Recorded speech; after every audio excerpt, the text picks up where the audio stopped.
Slavery had been a significant problem in North America even before the United States was a recognized sovereign nation. Most enslaved Americans had to wait to be freed from the bonds of slavery by new legislation following the Civil War. Yet one man freed himself and 17 other slaves by escaping the frontiers of slavery on May 13, 1862. That remarkable enslaved man was Robert Smalls. Yet this amazing feat is not the end of his achievements. As Robert Smalls crossed many other frontiers after the Civil War, he became a leading civil rights activist and was later elected as a member of Congress to the South Carolina House of Representatives for 5 terms, becoming one of the first African American political figures in the South post-Civil War America, guiding policies in the Reconstruction era. In 1619, before the United States became a nation, European slave traders imported millions of Africans across the frontier of the Atlantic Ocean to European colonies in Central, South, and North America, and to islands in the Caribbean from Western Africa.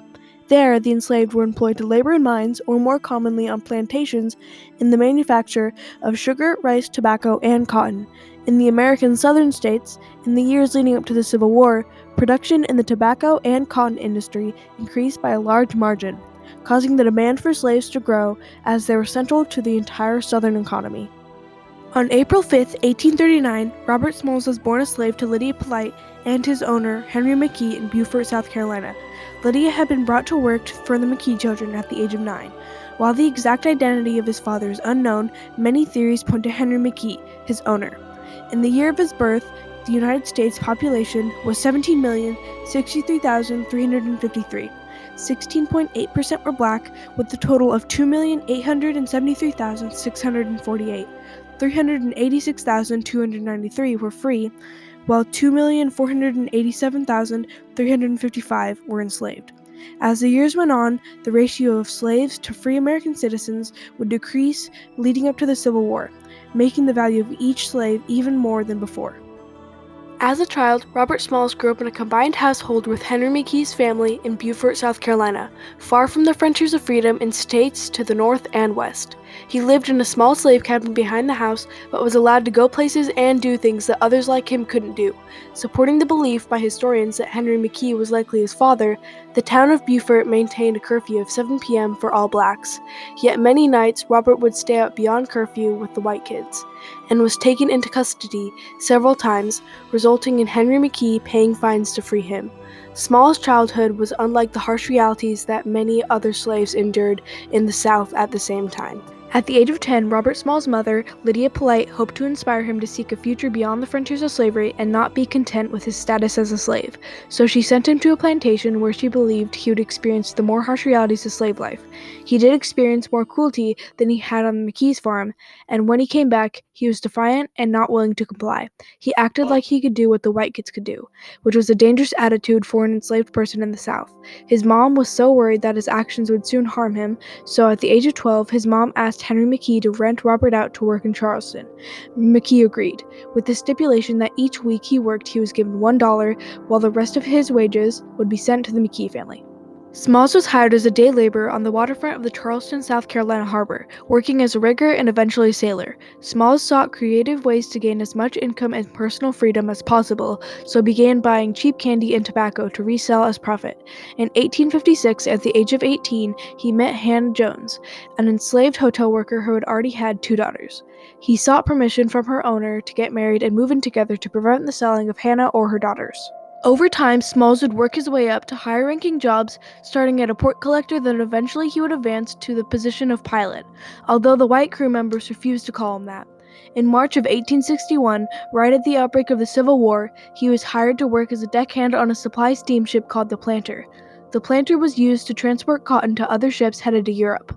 But once the Union blockades closed the geographic and economic frontiers of shipping channels for Southern Confederate vessels, the Planter was converted into a transport vessel used in the Confederates' favor. The Civil War officially began on April 12, 1861 in Charleston, when the Confederate forces fired upon Fort Sumter, located at the mouth of the Charleston, South Carolina harbor, placing Robert Smalls and the citizens of Charleston at the very frontier of the battlefront. After the outbreak of the Civil War, the people of Charleston began building a series of forts and batteries to defend the harbor. With Smalls working on the Planter, transporting supplies between the forts, the work provided Robert Smalls with an opportunity to become an expert on piloting the Planter, navigating the frontiers of the harbor, its channels, and the surrounding. He also acquired other critical knowledge: how to carry out Confederate hand signals and how to gain the trust of the white crew members on the planter. Robert Smalls believed that the situation and time was right for him to seek to escape the frontiers of slavery, not only for himself, but his family and other enslaved workers on the ship and their families. All he needed to escape was a carefully constructed plan and an opportunity. On the night of May 12, 1862, exactly 1 year and 1 month after the outbreak of the Civil War, the captain of the planter, Captain John Ferguson, and the 2 other white men on board decided to seek much-needed rest and sleep ashore with their families in Charleston. Captain John Ferguson trusted Smalls and the black crew to be left alone in the planter. The opportunity for Smalls to sail himself to freedom had come. At early dawn, around 4 a.m. on May 13, 1862, Robert Smalls released an anchor from below and made his way to the first of 5 checkpoints in Charleston Harbor, including Fort Sumter. He and the 10 black crew members on board made their way through the checkpoints, with Smalls dressed as a Confederate captain and giving the correct hand signals through all 5 checkpoints, including the final frontier of Fort Sumter at the mouth of the bay.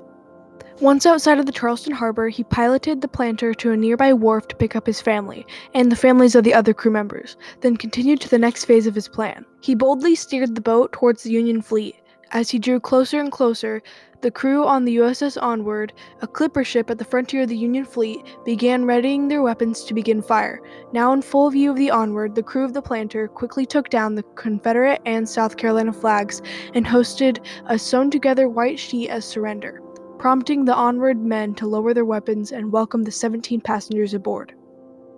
Smalls and the crew of the planter explained that they were slaves, escaping from the South, and that they would give the Union Army the planter with all the supplies that were on board, which include approximately 200 rounds of ammunition, a pivot gun, a howitzer gun, and 4 other guns. But most importantly, invaluable code books containing secret information about the signals and strategies of the Confederate side. This made the planter, Robert Smalls, and the crew the most valuable contraband seized by the Union at the time. Residents of the South were aghast and deeply angered by the actions of Smalls and the crew members of the planter, while Smalls and his crew were celebrated in the North. Congress awarded them half of the value of the planter as prize money. Afterward, Smalls became the pilot of a Union ship, the USS Crusader, and later captain of the planter. As captain of the planter, he helped secure the frontier between the Union and the Confederacy. 5 months after his famous escape on the planter, Robert Smalls described the incredible event. "I am called to tell the story of my escape from Charleston. I do it with my greatest pleasure in the world. A hint from a shipmate led me to think about my escape. I thought so much I dreamed about it."